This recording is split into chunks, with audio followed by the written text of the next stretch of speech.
Please আস্তে করুন, আমার অনেক ব্যথা লাগছে। এই তো সোনা, আর কিছুক্ষণ কষ্ট করো। আমি আর ব্যথা সহ্য করতে না পেরে কান্না করে দিলাম, আর ওনার ইচ্ছে মতো আমাকে ভোগ করতেই লাগলো। সাদিক, আমার খুব ভয় করছে। রুম ডেট করাতে গিয়ে যদি কোনো সমস্যা হয়। আমি আর তুমি যে রুম ডেট করতে যাচ্ছি এটা মোটেও ঠিক হচ্ছে না। আমার খুব ভয় করছে, যদি আমার পরিবার কেউ কোনোভাবে জেনে যায় তাহলে আমাকে বাড়ি থেকে তাড়িয়ে দিবে। সোনা, তুমি এসব নিয়ে মোটেও চিন্তা করো না। আমি তোমার পাশে তো আছি। আমি থাকতে তোমার কোনো সমস্যা হবে না। আর এই বিষয়টা তুমি আর আমি ছাড়া কেউ জানতে পারবে না। আর এমনিতেও আমরা তো আর কিছু মাস পর বিয়ে করব। তখন তো আমরা নিজ থেকে কত রোমান্স করব। দেখো সাদিক, বিয়ের পরেই যত ইচ্ছে রোম্যান্স করবা, তখন আমার কোনো সমস্যা নেই। আর কিছু মাস পর যেহেতু আমরা বিয়ে করব, তাহলে কিছু মাস পর এসব করা যাবে। প্লিজ তুমি আমাকে ভুল বুঝো না, আমি যে তোমাকে বড্ড বেশি ভালোবাসি। কথাগুলো বলছি আর মাথায় হাত দিয়ে চিন্তা করছি। দেখো হাসি, আমি এসব কিছু শুনতে চাই না।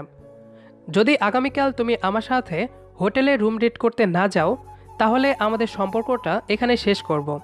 আগামীকাল তুমি রেডি থেকো, আমি সকাল 10টার দিকে তোমাকে আনতে যাব। কথাটা বলেই সাদিক ফোনটা কেটে দিল। আসুন তাহলে পরিচয় হয়ে নিই। আমি হলাম হাসি আক্তার সাবিয়া। সবাই আদর করে হাসি বলেই ডাকে। আর এতক্ষণ যার সাথে কথা বলছিলাম উনি হলেন আমার বয়ফ্রেন্ড সাদিক। আমার আর সাদিকের রিলেশন 1 বছরেরও বেশি। আমার পরিবারে মা, বাবা, বড় ভাই, আমি ছাড়া আর কেউ নেই বললেই চলে। বাবা প্রাইমারি স্কুলের একজন ইংরেজি শিক্ষক। বড় ভাইয়া প্রায় সময় দেশের বাইরেই থাকে। পরিবারে আমি আর মা বেশিরভাগ সময়ই বাসায় থাকি। আসুন গল্পে ফেরা যাক। সাদিক শোনো, আমি এক নাগারে কথা বলেই চলেছি, কিন্তু ওপাশ থেকে কথার প্রতিধ্বনি না শুনতে পেরে মোবাইলের স্ক্রিনের দিকে তাকিয়ে দেখি সাদিক 2 মিনিট আগের ফোনটা রেখে দিয়েছে। আমি পড়ে গেলাম মহা চিন্তায়। বারবার সাদিকের কথাগুলো আমার মনে পড়ছিল, আর হাজারো ভয় আমার ভিতরে কাজ করছিল। এসব ভাবতে ভাবতে বিকেল হয়ে এলো। মা প্রতিদিনের মতো খাবার টেবিলে খাবার খেতে ডাকতে এসেছে। এই হাসিমা, আজকে তোকে এমন দেখাচ্ছে কেন? তোর কি শরীর খারাপ করেছে? না মানে কিছুদিন পর আমার টেস্ট এক্সাম, তাই একটু চাপের ভিতরে আছি। মাকে কিছু বুঝতে দিলাম না। মা তুমি একদম চিন্তা করো না, আমি এবারও পরীক্ষায় ভালো রেজাল্ট নিয়ে আসব। এবার মা আমার মাথায় হাত বুলিয়ে দিল আর বলতে লাগলো। মা, তোকে আর ইমনকে নিয়ে আমাদের সকল স্বপ্ন, আমি জানি তোমরা দুই ভাই বোন আমাদের সকল স্বপ্ন পূরণ করবা। আচ্ছা হাসিমা, খাবার টেবিলে আসো। খাবার খেয়ে তুমি পড়ো, কেমন? কথাগুলো বলে মা হনহন করে চলে গেল।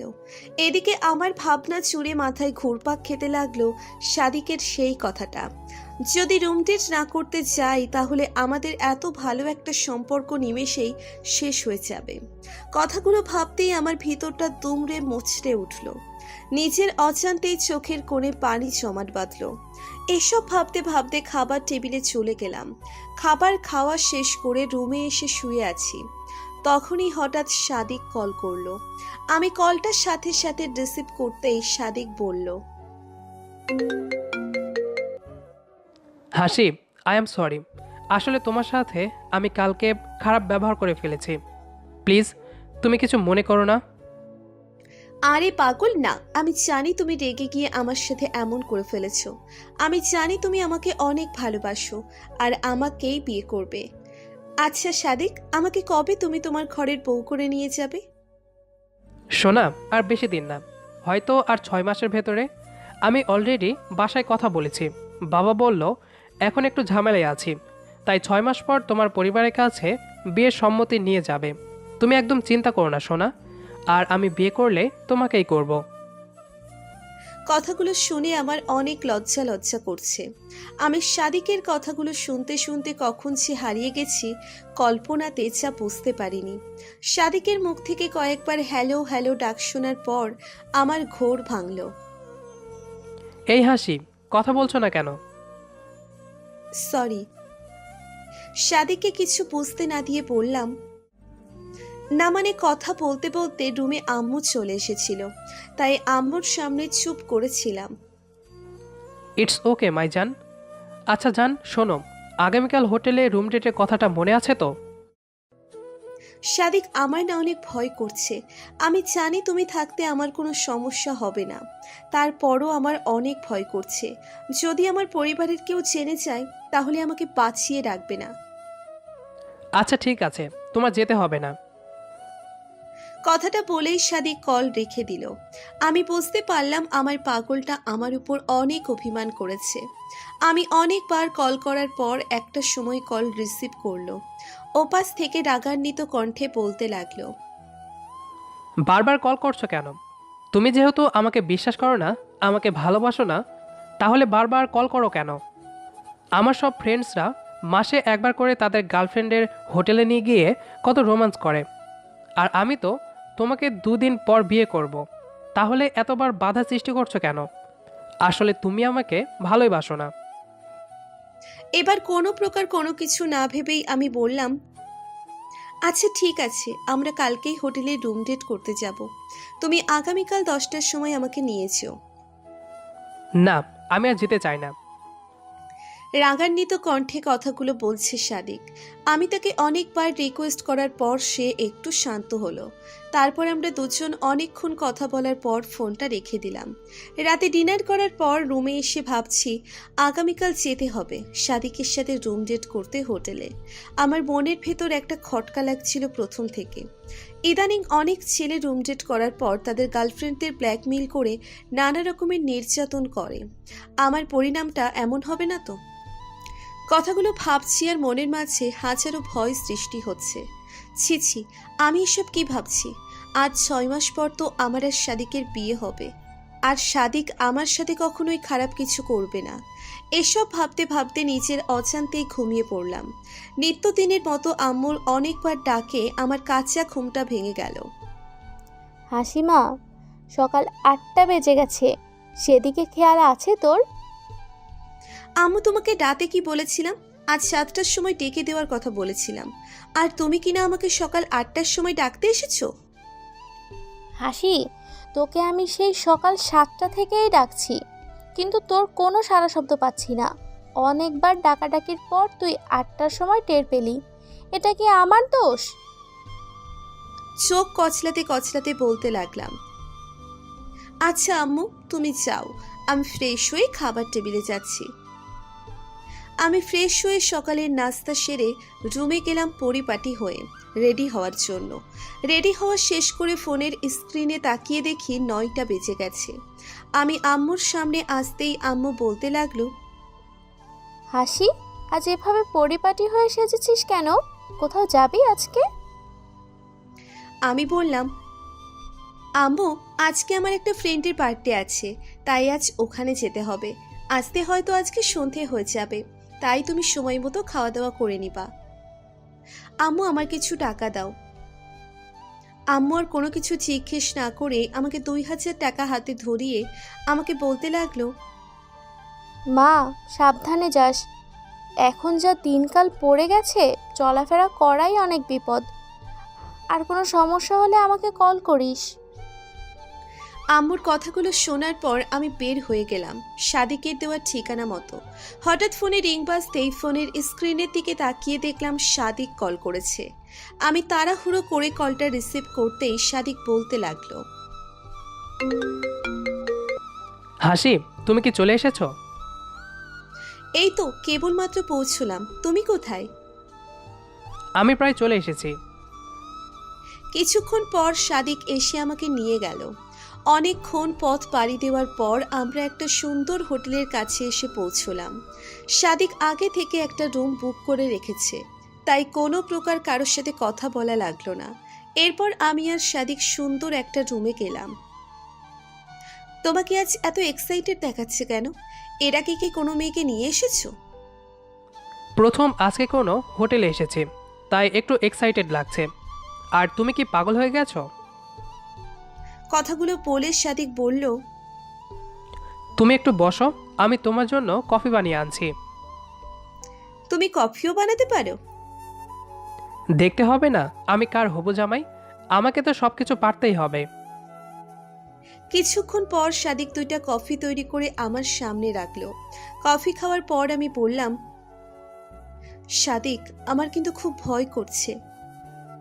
তারপর সাদিক আমার কাছে এসে আমাকে বলল, কোনো চিন্তা করো না, আর এখানে তুমি সম্পূর্ণ প্রাইভেসি পাবে। সাদিক আমার কাছে এসে বলল, আচ্ছা, তুমি আমার জন্য কি কি করতে পারবে? আমার মুখ থেকে কথাগুলো শুনে অনেকটা অবাক হয়ে বলতে লাগলো, তুমি হঠাৎ এসব কথা বলছো কেন? তুমি তো জানো আমি তোমার জন্য কি কি করতে পারি আর পারবো। হঠাৎ আমাকে অবাক করে দিয়ে বলতে লাগলো, যদি আমি তোমার শরীরটা চাই? হঠাৎ আমাকে অবাক করে দিয়ে বলতে লাগলো, যদি আমি তোমার শরীরটা চাই? তুমি কি বলতে চাও সাদিক? না মানে, আমি বলছি, আমি যদি এখন তোমার শরীরকে ভোগ করতে চাই, তাহলে তুমি কি দিতে পারবে? আমি নিজের অজান্তেই কেঁদে ফেললাম। তারপর কিছু না বলে অনেকক্ষণ দুজনে চুপচাপ। হঠাৎ সাদিক আমাকে চমকে বলল, আমার আর এসব কিছু লাগবে না। চাইলাম একটু রোম্যান্স করব, কিন্তু তার হলো না। কপালটাই খারাপ আমার। আমি কি করব কিছুই বুঝতে পারলাম না। তাই কোনো কিছু না ভেবে এক প্রকার বাধ্য হয়ে সাদিককে পাওয়ার আশায় রাজি হয়ে গেলাম। এরপর সাদিক একে একে আমার সাথে সব কিছু করে নিল। সাদিক হিংস্র পশুর মতো করে তার শারীরিক চাহিদা পূরণ করছে। আমি ব্যথায় কাতরাচ্ছি আর ছটফট করছি, কিন্তু সেদিকে সাদিকের বিন্দু মাত্র খেয়াল নেই। আমার চোখ বেয়ে অঝরে অশ্রু গড়িয়ে পড়ছে। একে একে সব কিছু চাহিদা পূরণ করা শেষ হলে আস্তে আস্তে সে ক্লান্ত হয়ে পড়ল। আবার চোখ বেয়ে অশ্রু পড়া দেখে সাদিক আমাকে বুকের সাথে মিশিয়ে নিল। তারপর কপালে আলতো করে একটা কিস করলো। বিকাল 5টায় আমাকে বাসায় নামিয়ে দিয়ে চলে গেল সাদিক। আমি ব্যথার শরীর নিয়ে কোনো রকম বাসায় এসে রুমে চলে গেলাম। তারপর রুমের দরজা লাগিয়ে অঝরে কাঁদতে লাগলাম। পুরো শরীর ব্যথায় টনটন করছে। হঠাৎ আম্মুর ডাকে আমি কোনো রকম চোখের পানি মুছে নিজেকে একটু সামলিয়ে নিলাম। মা, তোমার ফ্রেন্ডের বার্থডে কেমন কাটলো? এক প্রকার বাধ্য হয়ে আম্মুকে বললাম, আম্মু, অনেক অনেক ভালো কাটলো, অনেক অনেক এনজয় করলাম। এবার আম্মু আমাকে খাবার খেতে টেবিলে আসতে বলল। আমি আম্মুকে বললাম, আজ আমার খাবারটা একটু রুমে নিয়ে আসতে পারবা? আম্মু হাসতে হাসতে বলল, আচ্ছা ঠিক আছে, তুমি 2 মিনিট অপেক্ষা করো, আমি তোমার রুমে খাবার দিয়ে যাচ্ছি। তারপর কিছুক্ষণ পর আমাকে খাবার খাইয়ে দিল। খাবার খাওয়া শেষ হলে আমি নিচে থেকে সাদিকের কাছে কল করলাম। হ্যালো জান, কি করছো? তেমন কিছু না, শুয়ে আছি। তুমি কি করছো? আমিও শুয়ে আছি, শরীরে অনেক ব্যথা করছে। আমার না খুব ভয় করছে। ওষুধ খেয়ে নাও, সব কিছু ঠিক হয়ে যাবে। আজকে প্রথম রুম রেট করলাম, তাই এখন একটু সমস্যা হচ্ছে। প্রথম প্রথম একটু সমস্যা হয়। সাদিক, আমাকে তুমি তাড়াতাড়ি বিয়ে করে ফেলো। তুমি তোমার বাবাকে আমাদের বাসায় একটু তাড়াতাড়ি পাঠানোর জন্য বলো প্লিজ। তুমি এসব নিয়ে মোটেও চিন্তা করো না। সময় হলে বাবা তোমাদের বাসায় যাবে আমাদের বিষয়টা নিয়ে। অনেকক্ষণ কথা বলার পর দুজন ঘুমিয়ে পড়লাম। এভাবে আমাদের 1 মাসটা খুব সুন্দরভাবে কাটছিল, কিন্তু পরের মাস থেকে আমি আস্তে আস্তে অসুস্থ হয়ে পড়লাম। সাদিক ইদানিং আমার কাছে আগে থেকে কল করে না। আমি তাকে এই ব্যাপারে জিজ্ঞেস করলে বলে, আমি বিভিন্ন কাজকর্মে বিজি থাকি, তাই আমিও তেমন কোনো চাপ সৃষ্টি করি না। যত দিন যাচ্ছে আমার শরীর ততটা খারাপ হতে থাকে। মাঝে মাঝে আমার গা বমি বমি ভাব আসে। আমি নিজের অজান্তেই ভয় পেয়ে যাই। সাদিকের সাথে সেদিন যে রুম ডেট করেছিলাম, আমাদের মাঝেও তো শারীরিক মেলামেশা হয়েছিল। তাহলে আমি প্রেগনেন্ট হয়ে গেলাম না তো? এসব হাজারো ভয় নিয়ে আমার দিন কাটতে থাকে। এখন সাদিক আমাকে আর আগের মতো সময় দেয় না। কল করলে একটু কথা বলার পর কেটে দেয়। আর বিয়ের ব্যাপারে কথা বললে বলে, আর কিছুদিন অপেক্ষা করো, আমি তোমার পরিবারের কাছে খুব শীঘ্রই আমার বাবাকে পাঠাবো। একদিন সকালে আমি গুরুতর অসুস্থ হয়ে পড়ি, অনেক বমি করতে থাকি। এবার আমার মা বলতে থাকে, হাসিমা, এবার তোকে ডাক্তারের কাছে নিয়ে যেতেই হবে, না হলে তোর বড় কোনো ধরনের সমস্যা হয়ে যাবে। এর আগে অনেকবার মাকে মিথ্যা বলেছি, মাও তেমন কোনো গুরুত্ব দেয়নি, আর আমি বাবাকে বলতে মানা করেছি, তাই আম্মু এ বিষয়ে বাবাকে কিচ্ছু বলেনি। মা এবার কোনো কথা না শুনে আমাকে ডাক্তারের কাছে নিয়ে গেল। আমার সকল কিছু দেখে ডাক্তার কিছু টেস্ট করালো। তারপর যেই কথাটা বলল তা শোনার জন্য আমি মোটেও প্রস্তুত ছিলাম না। ডাক্তার চেম্বার থেকে আমাদের কাছে এসে বলতে লাগলো, কংগ্রেচুলেশন মিস্টার হাসি, আপনি মা হতে চলেছেন। কথাগুলো শুনে আমার মাথার উপর আকাশ ভেঙে পড়ল। মুহূর্তেই আমার পায়ের নিচ থেকে মাটি সরে যেতে লাগলো। আমার আম্মু বলতে লাগলো, ডাক্তার সাহেব, আপনার হয়তো কোথায় ভুল হচ্ছে। তারপর ডাক্তার আমার মায়ের হাতে রিপোর্ট ধরিয়ে দিয়ে চলে গেলেন। সকল রিপোর্ট দেখে আম্মু আমার দিকে তাকিয়ে বলল, হাসিমা, এটা তুই কি করলি? আমাদের এত বড় শাস্তি তুই দিতে পারলি? বলেই অঝরে কাঁদতে লাগলো। আমিও আম্মুর গলা জড়িয়ে ধরে কাঁদতে লাগলাম। এরপরে আমি আর আম্মু বাসায় চলে এলাম। রুমে এসে আমি গুটিসুটি হয়ে রুমে বসে আছি। আম্মু আমার কাছে এসে বসলো। তারপর আমার সাথে ঘটে যাওয়া সকল ঘটনা একে একে শোনালো। আমি আম্মুকে অনেকবার রিকোয়েস্ট করলাম বিষয়টি আপু আর ভাইয়াকে না বলতে। আম্মু আমার উপর রেগে আছে তা বুঝতে বাকি রইল না। আমাকে বলতে লাগলো, তোদের নিয়ে কত স্বপ্ন, তোরা ভালো করে পড়াশোনা করে আমাদের সম্মানটা বাড়িয়ে তুলবি, কিন্তু তুই আজকে কত বড় একটা ভুল করলি। তোর মাথায় কি কোনো সেন্স ছিল না? এত বড় একটা কাজ করেও আমাকে একটিবার বলার প্রয়োজন মনে করিসনি? আম্মু কথাগুলো বলছে আর চোখ বেয়ে অঝরে অশ্রু গড়িয়ে পড়ছে। নিজের চোখের সামনে নিজের মায়ের চোখের পানি পড়তে দেখে আজ প্রথমবারের মতো আমার নিজের প্রতি নিজেরই ঘৃণা হচ্ছে। অনেকগুলো কথা বলে রুম থেকে চলে গেল। আমি রুমে বসে বসে কাঁদতেছি আর ভাবছি, এখন যদি সাদিক আমাকে বিয়ে না করে তাহলে আমার কাছে আত্মহত্যা করা ছাড়া আর কোনো উপায় নেই। এসব ভাবতে ভাবতে সন্ধ্যা হয়ে আসলো, কিন্তু সাদিক কোনো কল করলো না। এবার আমি নিজে থেকেই কল করলাম। সাদিক, আজকে তোমার সাথে কিছু গুরুত্বপূর্ণ কথা আছে, প্লিজ আমার কথাগুলো তুমি আজকে শুনবা প্লিজ। সাদিক, আজকে আমার আম্মু আমাকে জোর করেই ডাক্তারের কাছে নিয়ে গিয়েছিল। সাদিক, আমরা যে সেদিন রুম ডেট করেছিলাম, আমাদের ভিতরে শারীরিক সম্পর্ক হয়েছিল। তো কি হয়েছে? অনেকে তো রুম ডেট করে শারীরিক সম্পর্ক করে। হাসি, আসলে তোমার কোনো কথা আমি বুঝতে পারছি না। এক নাগারে কথাগুলো বলছে সাদিক, আর আমি সাদিকের এমন কথাগুলো শুনে মুখ চেপে কাঁদতেছি। আসলে সাদিক, আমি মা হতে চলেছি। তুমি কি পাগল হয়ে গেছো হাসি? হ্যাঁ সাদিক, তুমি যা শুনছো তাই সঠিক। তোমাকে তাড়াতাড়ি আমাকে বিয়ে করা লাগবে। প্লিজ তোমার বাবাকে তাড়াতাড়ি আমাদের বাসায় পাঠাও। কোনো কথা না বলেই কলটা কেটে দিল। এদিকে আমি কোনো কিছু বুঝতে পারছি না। সাদিক কি আমাকে সত্যিই বিয়ে করবে, নাকি আত্মহত্যাই হবে আমার একমাত্র পথ? কথাগুলো ভাবছি আর মুখ চেপে কাঁদতেছি।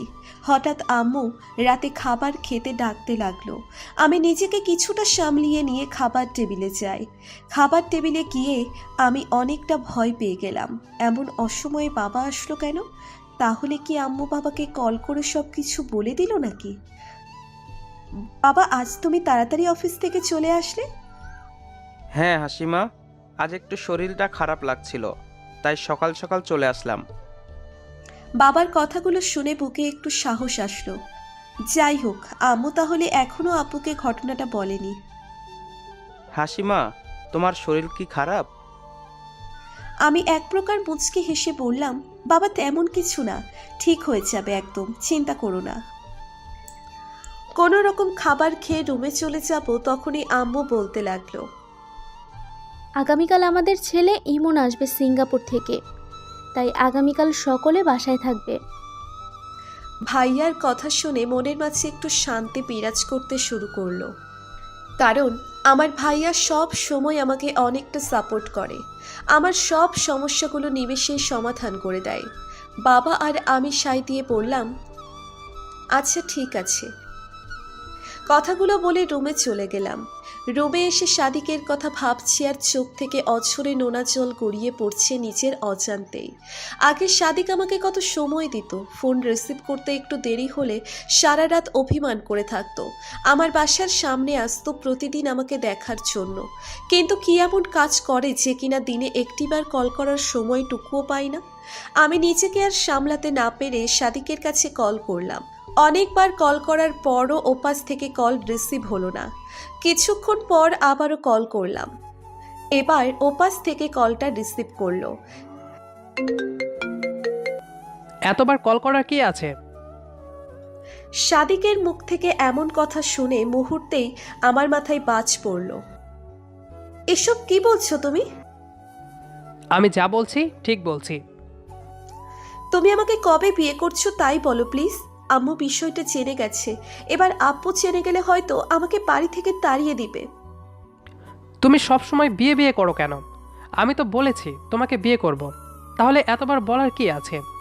আর তোমার যদি এত সমস্যা হয় বাচ্চাকে নিয়ে, তাহলে ডাক্তারের কাছ থেকে বাচ্চাটা নষ্ট করে ফেলো। এবার আমি আর নিজেকে কন্ট্রোল করতে না পেরে বলতে লাগলাম, এই সাদিক তুই নিজেকে কি মনে করিস? তুই বলবি আর তোর কথা মতো আমার ফুলের মতো পবিত্র বাচ্চাকে মেরে ফেলতে রাজি হব? কথাগুলো বলছি আর এক হাত দিয়ে চোখের অশ্রুগুলো ওড়না দিয়ে মুছে নিচ্ছি। প্লিজ তুমি আমাকে বাঁচাও সাদিক, তুমি আমাকে যা বলবে আমি তাই করতে রাজি, কিন্তু তুমি আমাকে 1 মাসের ভিতরে বিয়ে করে ফেলো। তুমি যদি 1 মাসের ভিতরে আমাকে বিয়ে না করো, তাহলে সমাজের লোক আমার বাবা মাকে কি বলবে? দেখো হাসি, আমি এই মুহূর্তে তোমাকে বিয়ে করতে পারবো না। আমার আরও কিছু মাস সময় লাগবে, তারপর ভেবে দেখব কি করা যায়। আর এই বাচ্চাটা যে আমার সন্তান কি প্রমাণ আছে? আমি তোমাকে বিয়ে করলেও বাচ্চাটাকে মেনে নিতে পারবো না। সাদিকের মুখ থেকে এমন কথা শুনে মুহূর্তেই আমার আকাশটা কালো মেঘে পরিণত হয়ে গেল। প্লিজ তুমি এসব আর বলো না। তুমি তো ভালো করে জানো এই সন্তানটা তোমার আর আমার। তুমি তো কত মাস ধরেই বলে আসছো আমাকে বিয়ে করবে, তাহলে এখন কি এমন হচ্ছে যার জন্য আমাকে বিয়ে করব না বলছো? সাদিক আমার কথা শুনে কোনো উত্তর না দিয়ে কলটা কেটে দিল। আমি নিচের পেটে হাত দিয়ে বলতে লাগলাম, কোনো চিন্তা করো না আমার সোনাটা, আমি বেঁচে থাকতে তোমার কোনো সমস্যা হতে দেব না। নিজের জীবন দিয়ে হলেও তোমাকে পৃথিবীর মুখ দেখাবো। এসব বলছি, হঠাৎ আম্মু আমার রুমে এসে আমার কান্নারত মুখ দেখে আমার মাথায় হাত বুলিয়ে দিতে লাগলো। মা বলতে লাগলো, হাসিমা, সাদিক কি বলেছে বিয়ের বিষয়ে? মায়ের জবাব দেওয়ার মতো কোনো ভাষাই যে আজ আমার কাছে নেই। এক প্রকার বাধ্য হয়ে মাকে বললাম, মা তুমি কোনো চিন্তা করো না, আমি সব কিছু ম্যানেজ করে রাখবো, তুমি শুধু একটু বাবাকে ম্যানেজ করবা। কথাগুলো বলছি তখনই হঠাৎ মা বলতে লাগলো, হাসিমা, সাদিক কি বলেছে বিয়ের বিষয়ে? মায়ের জবাব দেওয়ার মতো কোনো ভাষাই যে আজ আমার কাছে নেই। এক প্রকার বাধ্য হয়ে মাকে বললাম, মা তুমি কোনো চিন্তা করো না, আমি সব কিছু ম্যানেজ করে রাখবো, তুমি শুধু একটু বাবাকে ম্যানেজ করবা। কথাগুলো বলছি তখনই হঠাৎ একটা চিরচেনা মুখ থেকে হাসি নামক ডাক শুনে রুমের দরজা খুলতেই নিজের অজান্তেই মুখের মাঝে মুচকি হাসির প্রলেপ পড়ল। ভাইয়া তুমি তুমি আসলে, অথচ আমাকে একটিবার জানালে না। বলেই মুখ ঘুরিয়েই রাগে গজগজ করে রুমে চলে গেলাম। একটু পর দেখলাম ভাইয়া আমার পাশে এসে খাটে বসলো, আমি অন্যদিকে মুখ ফিরিয়ে বসে আছি। আমার ছোট্ট বোনটি বুঝি আমার উপর রেগে আছে? আমার কোনো রাগ নেই, আমি তোমাদের কেউ নই, সেজন্য তুমি বাসায় আসলে আমাকে জানালে না। আরে পাগলি, আমি সবাইকে সারপ্রাইজ দেব বলে বলিনি। আমি তারপরেও রেগে বসে আছি। দেখ হাসি, তোর জন্য কত চকলেট এনেছি, তারপরে যদি তুই রেগে থাকিস তাহলে চকলেটগুলো পাশের বাসার মীরাকে দিয়ে আসবো কিন্তু। চকলেটের কথা শুনে নিজেকে আর সামলাতে না পেরে সকল অভিমানগুলো ভেঙে গেল।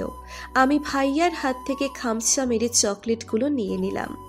তারপর মনে পড়ে গেল আমার সাথে ঘটে যাওয়া ঘটনা। সাথে সাথে ভাইয়াকে জড়িয়ে ধরে অঝরে কাঁদতে লাগলাম। এই হাসি, তোর কি হয়েছে? তুই এমন করে বাচ্চাদের মতো প্যাঁ প্যাঁ করে করছিস কেন? তোর কি শরীর খারাপ করেছে? আমি কিছু বুঝতে না দিয়ে বললাম, আসলে তোমাকে অনেক দিন পর দেখে আমার চোখে পানি চলে আসলো। তারপর ভাইয়া আমার জন্য আনা সকল গিফটগুলো আমাকে দিল। আমি একদিকে যেমন খুশি, ঠিক তেমনি অন্যদিকে ভেঙে পড়েছি। কিছুক্ষণ পর ভাইয়া রুম থেকে চলে গেল। আমি একটু পর সাদিকের কাছে কল দিলাম। কি করছো? তেমন কিছু না, বসে আছি। প্লিজ আমার সাথে একটু কথা বলো। আগে তো তুমি আমার সাথে সারা দিন কথা বলতে চাইতে, প্রতিদিন আমাকে দেখতে, আমার বাসার সামনে আসতে। কিন্তু এখন কি এমন কাজ করো যার জন্য আমার কাছে একটিবারও কল পর্যন্ত করতে পারো না? আমি তোমাকে এত কৈফত দেওয়ার ভেতরে নেই। আমার যখন ইচ্ছে হবে আমি তখন কল করব। সাদিকের মুখ থেকে দিন দিন এমন কথা শুনে আমার এখন সবকিছু অভ্যেসে পরিণত হয়ে গেছে। আজকে আমার আম্মু হয়তো আমাদের বিষয়টা আমার বড় ভাইয়া আর আব্বুকে বলবে। বড় ভাইয়া আজকে বাসায় এসেছে, তাই যা সিদ্ধান্ত নেওয়ার কিছুদিনের ভিতরে নিতে হবে। আর এখন না হয় আমাকে বিয়ে করে রেখে দাও, তোমার যখন সময় হবে তখন তোমাদের বাসায় আমাকে নিয়ে যাবা। তোমাকে আগেও বলেছি আর এখন বলছি, আমি তোমাকে এখন বিয়ে করতে পারবো না। আর তোর মতো এমন মেয়েকে আমি বিয়ে করতে চাই না এখন। তোর পেটে যে সন্তান আছে তা আমি বা আমার পরিবারের কেউ মেনে নিতে পারবে না। যদি সন্তান না থাকতো তাহলে আমি একটা সিদ্ধান্ত নিতাম। সাদিকের মুখ থেকে এমন নিষ্ঠুর কথা শুনে মুহূর্তেই আমার মাথায় বাজ পড়তে গেল। আমি বলতে লাগলাম, সাদিক তুমি এসব কি বলছো? আমার মতো এমন মেয়েকে বিয়ে করতে পারবা না মানে কি? রুম ডেট করার আগে তো আমাকে বলতে বিয়ে করবা। আর এই সন্তান যে তোমার তা আমি এবং তুমি নিজেও জানো, কিন্তু তুমি এখন এসব অস্বীকার যাচ্ছ কেন? তাহলে কি তোমার লক্ষ্য ছিল আমার শরীরটা উপভোগ করা? এক নাগাড়ে কথাগুলো বলছি আর মুখ চেপে চোখ বেয়ে অঝরে অশ্রু গড়িয়ে পড়ছে। সাদিক আমার কোনো কথার উত্তর না দিয়ে কলটা কেটে দিল। আমি সাদিকের কথাগুলো দিন দিন শুনছি আর অবাক হয়ে যাচ্ছি। একটা মানুষ কিভাবে পারে এত তাড়াতাড়ি বদলে যেতে? এসব হাজারো চিন্তা মাথায় ঘোরপাক খাচ্ছে। আরে ইমন, তুমি কখন আসলে? আমাদের কাছে কল করতে পারোনি? আমরা এয়ারপোর্ট থেকে তোমাকে নিয়ে আসতাম। আসলে আমি চেয়েছিলাম তোমাদের সারপ্রাইজ দেব, তার জন্য কাউকে কিছু জানাইনি বিষয়টা।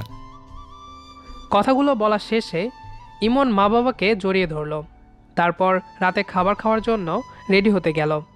ইমন বাসায় থাকলে হাসিকে না নিয়ে কখনো খেতে বসে না। ইমনের একমাত্র ছোট বোন হাসি। ফ্রেশ হয়ে হাসির রুমের দিকে যেতেই শুনতে পেল কারো কান্নার আওয়াজ। ইমন প্রথমে ভাবছিল পাশের বাসার কেউ হয়তো কান্না করছে, কিন্তু যত হাসির রুমের দিকে যাচ্ছে ততই স্পষ্ট চিরচেনা একটা কণ্ঠ ভেসে আসতেছে। ইমন রুমের দরজা খুলতেই দেখতে পেল হাসি কান্না করছে। ইমন দৌড়ে গিয়ে বলল, তোর কি হয়েছে শুধুমাত্র আমাকে বল একবার। তোর জন্য আমি সব কিছু করতে পারি। তুই আমার কলেজার টুকটা ছোট্ট বোন। তোর চোখের পানি আমি মোটেও সহ্য করতে পারি না। জানি তুই হয়তো আমার জন্য কান্না করছিস, তাই না? দেখ আমি কান্না ধরছি, কিন্তু তুই যদি বলিস তাহলে আমি কান ধরে উঠবস করতেও রাজি। কিন্তু বোন আমার, চোখের পানি অকারণে ফেলিস না। আমি নিজেকে না সামলাতে পেরে ভাইয়াকে জড়িয়ে ধরলাম। তারপর ফুপাতে ফুপাতে কাঁদতে লাগলাম। তারপর ভাইয়া আমাকে ফ্রেশ হয়ে আসতে বলল। আমি ফ্রেশ হতে গিয়ে অনেক কান্না করলাম। রুমে এসে দেখি ভাইয়া আমার জন্য অপেক্ষা করছে। আমার হাত ধরে ভাইয়া খাবার টেবিলে গেল। খাবার খাওয়ার সময় দেখলাম আম্মু সবাইকে খেতে দিয়ে সবার আড়ালে দাঁড়িয়ে আমাকে দিকে তাকিয়ে তাকিয়ে অশ্রু ভেজা চোখ নিয়ে চেয়ে রয়েছে। আজ আমার মুখ দিয়ে আর খাবার নামছে না। তারপর হঠাৎ বলতে লাগলো, হাসি, তুই খাবার না খেয়ে এভাবে মুখ গোমরা করে বসে আছিস কেন? বাবার মুখ থেকে কথা শুনে আমার ঘোর কাটল। এতক্ষণ আমি সাদিকের কথাগুলো ভাবছিলাম। 6 মাস আগেও কতটা ভালোই না কাটছিল আমাদের দুষ্টু মিষ্টি দিনগুলো। খাবার খাওয়া শেষ হলে আম্মু ভাইয়াকে আর আব্বুকে আমার রুমে আসতে বলে। আরে আম্মু, এখনো আবার কি এমন কথা বলবা যার জন্য হাসি রুমে যেতে হবে? এখানেই তো বলতে পারো। আম্মু মুখ চেপে ধরে কাঁদতে কাঁদতে চলে গেল আমার রুমে। আম্মুর এমন কাণ্ড দেখে আমার ভয়ে আমি কাঁপতে লাগলাম। তারপর ভাইয়া আমাকে নিয়ে আমার রুমের দিকে অগ্রসর হলো। সবাই বসে আছি আমার রুমে। আম্মু, কোনো সমস্যা হয়েছে? আম্মু কোনো কথা বলছিল না। কিছুক্ষণ পর আব্বু রুমে আসলো। তারপর আম্মু কাঁদতে কাঁদতে ভাইয়ার হাতে রিপোর্টটা ধরিয়ে দিল। ভাইয়া রিপোর্টটা হাতে নিয়ে বলতে লাগলো, আম্মু, এসব কি? হাসি প্রেগনেন্ট মানে কি? না, তুমি হয়তো কারো রিপোর্ট ভুল করে নিয়ে এসেছো। ইমনের মুখ থেকে প্রেগনেন্ট কথাটা শুনে বাবা ইমনের মুখের দিকে তাকিয়ে বলতে লাগলো, হাসিমা, এসব কি? আমি বাবার আর ভাইয়ার কথাই কোনো জবাব না দিয়ে অঝরে কাঁদতে লাগলাম। সত্যি বলতে আমি এখন কি বলবো কিছুই বুঝতে পারছি না। বাবা উচ্চস্বরে চিৎকার করে বলতে লাগলো, হাসি, এসব কি সত্যি? প্রথমবারের মতো বাবা আমার সাথে এমনভাবে চিৎকার করলো। আমি বাবার এমন চিৎকার শুনে চমকে গেলাম। তারপর আম্মু একে একে আমার সাথে ঘটে যাওয়া সকল ঘটনা বলতে লাগলো। হাসি, তুই কত বড় ভুল করলি বোন আমার। তোকে নিয়ে আমাদের কত স্বপ্ন, কিন্তু তুই একটা বুদ্ধিমান মেয়ে হয়ে এটা কি করলি? আর মা, তুমি আমাকে আগে জানাওনি কেন? আমি বাবার পা জড়িয়ে ধরে কাঁদতে লাগলাম। বাবা আমাকে তার সামনে থেকে চলে যেতে বলল। আমি নিজেকে কিছুটা সামলিয়ে ভাইয়ার কাছে গেলাম। তারপর ভাইয়ার কাছে মাপ চাইলাম পা ধরে। আমাকে জড়িয়ে ধরে কাঁদতে লাগলো ভাইয়া। কিছুক্ষণ পর মা বাবা আমার রুম থেকে চলে গেল। আমি সকল বিষয়গুলো ভাইয়াকে বললাম। আমি ভাইয়াকে আরও বললাম, ভাইয়া, আমি এই পবিত্র ফুলের টুকরো সন্তানকে পৃথিবীর আলো দেখাতে চাই। ভুল না হয় আমরা করেছি, কিন্তু এই নিষ্পাপ সন্তান তো কিছু করেনি। হাসি, তুই কোনো চিন্তা করিস না, আমি থাকতে তোর কোনো সমস্যা হবে না। আর তোর সন্তান সঠিক পরিচয় বড় হবে। তুই ঘুমিয়ে পড়, আমি একটা সমাধান বের করব সকালের ভেতরে। আর আমাকে সাদিকের সকল ইনফরমেশন দিয়ে দিস। আমি ভাইয়াকে সকল ইনফরমেশন দিলাম। তারপর ভাইয়া নিচের রুমে চলে গেল। তারপর আমি ঘুমিয়ে পড়ার সময় আবারও সাদিকের কাছে কল করলাম। অনেকবার কল করার পরও সাদিক কল রিসিভ করলো না। আমি ফোনটা পাশে রেখে নিচের পেটে হাত রেখে ফুপিয়ে ফুপিয়ে কাঁদতে লাগলাম। আমার এই পরিণামের জন্য আমি নিজেই দায়ী। আমি এতটাই ভালোবাসায় পাগল হয়ে গিয়েছিলাম যে আমি নিজের শেষ সম্বলটুকু সাদিককে দিয়ে দিলাম। কিছুক্ষণ পর ইমন ভাইয়া আমার রুমে আসলো। হাসি, তুই সাদিকের কাছে কল কর। ভাইয়ার কথা মতো আমি সাদিকের নাম্বারে কল করলাম। অনেকবার কল করার পরও সাদিক কল রিসিভ করলো না। তারপর ভাইয়া নিচে কল করলো। সাথে সাথে কলটা রিসিভ করলো ওপাশ থেকে। কলটা রিসিভ করতেই ভাইয়া আমার কানে ধরিয়ে দিয়ে কথা বলতে বলল। ফোনের লাউডে দিতে বলল। আমি কথা মতো লাউড দিয়ে কথা বলতে লাগলাম। বারবার ফোন করো কেন? আমি আগেও বলেছি, এখনও বলছি, এখন আমার পক্ষে বিয়ে করা সম্ভব না। দেখো সাদিক, আমাকে এখন আপাতত বিয়ে করে রাখো। তারপর না হয় আমাকে সময় হলে নিয়ে যেও তোমার বাসায়। তোর মতো মেয়েকে আমার পক্ষে বিয়ে করা সম্ভব না। সাদিকের মুখ থেকে এমন কথা শুনে ভাইয়া আমার হাত থেকে ফোনটা এক ঝটকায় কেড়ে নিয়ে সাদিককে বলতে লাগলো। আমি হাসির বড় ভাই বলছি, প্লিজ ভাই, আপনি আমার বোনকে বিয়ে করতে রাজি হয়ে যান।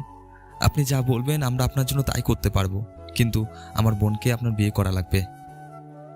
দেখুন ভাই, আপনার বোনকে আমি বিয়ে করতে পারবো না। এই, তুই যদি আমার বোনকে নাই বিয়ে করবি তাহলে রুম ডেটে কেন গিয়েছিলি? সাদিক ভাই, আপনার পায়ে ধরি, আপনি আমার বোনের জীবনটা এভাবে নষ্ট করে দিবেন না। আপনি যদি এখন হাসিকে না মেনে নেন তাহলে আমার আদরে বোনটার সারা জীবনের জন্য একটা কলঙ্কের দাগ লেগে যাবে। ইমন কথাগুলো বলছে আর হাসির দিকে তাকিয়ে দেখছে। অঝরে চোখের পানি গড়িয়ে পড়ছে। ইমনকে অবাক করে দিয়ে সাদিক বলতে লাগলো, আমি পারবো না হাসিকে বিয়ে করতে। সাদিকের মুখ থেকে এমন কথা শুনে আমাকে অবাক করে দিয়ে সাদিক বলতে লাগলো, আমি পারবো না হাসিকে বিয়ে করতে। সাদিকের মুখ থেকে এমন কথা শুনে ইমনের অজান্তেই চোখ বেয়ে অশ্রু গড়িয়ে পড়তে লাগলো। নিজের চোখের সামনে নিজের বোনের এমন পরিণতি দেখে ইমন আর সহ্য করতে পারছে না। এখন কি করবে কিছুই বুঝতে পারছে না। আমি বলতে লাগলাম, ভাইয়া আমার জন্য আজ এত সব ঝামেলা, তাই না? আমার আর বাঁচতে ইচ্ছে করছে না। আমার জন্য তুমি আজ প্রথম কারো কাছে হাত জোড় করলে। সত্যিই আমি অনেক বড় ভুল করে ফেলেছি, তা এখন আমি বুঝতে পারছি। কিন্তু ভাইয়া বিশ্বাস করো, আমি সাদিকের ভালোবাসায় এতটাই ডুবে গিয়েছিলাম যে নিজেকে পর্যন্ত বিলিয়ে দিয়ে ফেলেছি নিজের অজান্তেই। যারা আমাকে ছোট্ট থেকে অনেক কষ্টে বড় করেছে, আমি তাদের বিপরীতে আজকে এটা কি করলাম? এসব বলছি আর আমার দুচোখ বেয়ে অঝরে অশ্রু গড়িয়ে পড়ছে। হাসি, বোন তুই চিন্তা করিস না, আমি তো আছি। আমি থাকতে তোর কিচ্ছু হবে না। কথাগুলো ইমন হাসিকে সান্ত্বনা দেওয়ার জন্য বলছে, যাতে করে ও একটু শক্ত হতে পারে। আসলেই ইমন জানে না এখন ওর আদরের বোনটির জীবনে কি ঘটতে চলেছে। হাসি ইমনকে জড়িয়ে ধরে ফুপাতে ফুপাতে কাঁদতেছে। নিজের চোখের সামনে নিজের আদরের ছোট বোনটির এমন আর্তনাদ, ইমনের কলিজাটা কেঁপে উঠছে। একটু পর ইমন হাসির রুম থেকে চলে আসলো ওয়াশরুমে এসে মুখ চেপে কাঁদতে লাগলো। ইমন যদি হাসির সামনে কাঁদতো তাহলে হাসি আরও ভেঙে পড়তো। নিজেকে কিছুটা সামলিয়ে রুমে চলে গেল। আজ ইমনদের পরিবারটা জনশূন্য পরিবেশে রূপ নিয়েছে। কারো টু শব্দ পর্যন্ত শোনা যাচ্ছে না। কিছুক্ষণ পর মা ইমনের রুমে এসে খাবার খেতে যেতে বলল। ইমন একটু পর নিত্যদিনের মতো হাসিকে ডেকে খাবার খেতে চলে গেল। খাবার টেবিলে সবাই খাবার নিয়ে বসে আছে, কিন্তু কেউ খাবার মুখে তুলতে পারছে না। আমি এই 2 দিন সারা রাত ঘুমাইনি। চোখগুলো রক্ত জবা ফুলের মতো লাল হয়ে আছে। আমি মাথা নিচু করে বসে আছি খাবার সামনে নিয়ে। সকলের চোরাচুরিতে আমি সামান্য কিছু খাবার খেয়ে কাঁদতে কাঁদতে দৌড়ে রুমে চলে গেলাম। বাবা বলতে লাগলো, ইমন, যা করার তাড়াতাড়ি করতে হবে। সাদিকের বাসায় আমি আর তোমার মা আজকে যাব, তারপর তাদের সাথে বিয়ের বিষয়টা নিয়ে কথা বলবো। বাবা, আমার একটা জরুরি মিটিংয়ে আজকে সিঙ্গাপুর যেতে হবে। বাসায় আসতে হয়তো 2 দিন লেগে যাবে। বাবা মাথা নাড়িয়ে বলতে লাগলো, আচ্ছা বাবা, তোমার কোনো চিন্তা করা লাগবে না, আমি আর তোমার মা সব কিছু ম্যানেজ করে নেব। ইমন কথাগুলো বলে হাসি রুমে গেল। হাসিকে অনেক বুঝিয়ে বলল, হাসি, আমি 2 দিনের জন্য দেশের বাইরে যাচ্ছি। আমার সাথে সবসময় যোগাযোগ রাখবি, আর কখন কোথায় যাবি সব কিছু আমাকে জানাবি। তুই কোনো চিন্তা করবি না। বাবা মা সাদিকের বাসায় যাবে বিয়ের কথা বলতে। তুই সাদিককে বিষয়টা একটু বলে রাখিস। আচ্ছা ভাইয়া, তুমি সাবধানে যাবা কিন্তু। তুমি আমার জন্য সাদিকের কাছে অনেক ছোট হয়েছ, অনেক কথা শুনেছ। কথাগুলো বলতে বলতে ইমনের পা দুইটা ধরে ফুপিয়ে ফুপিয়ে কাঁদতে লাগলো। আরে পাগলি বোন আমার, কি করছিস এসব? আর কি বলছিস? আমি তোর জন্য এমন সামান্য অসম্মান আমার কাছে কিচ্ছুই না। তুই তো ভালো করে জানিস আমি তোর জন্য কি কি করতে পারি। কথাগুলো বলে আমি চলে গেলাম। আমি নিজেকে কিছুটা সামলিয়ে সাদিকের কাছে কল করলাম। অনেকবার কল করার পর ওপাশ থেকে কলটা রিসিভ করলো। রাগান্বিত কণ্ঠে বলতে লাগলো,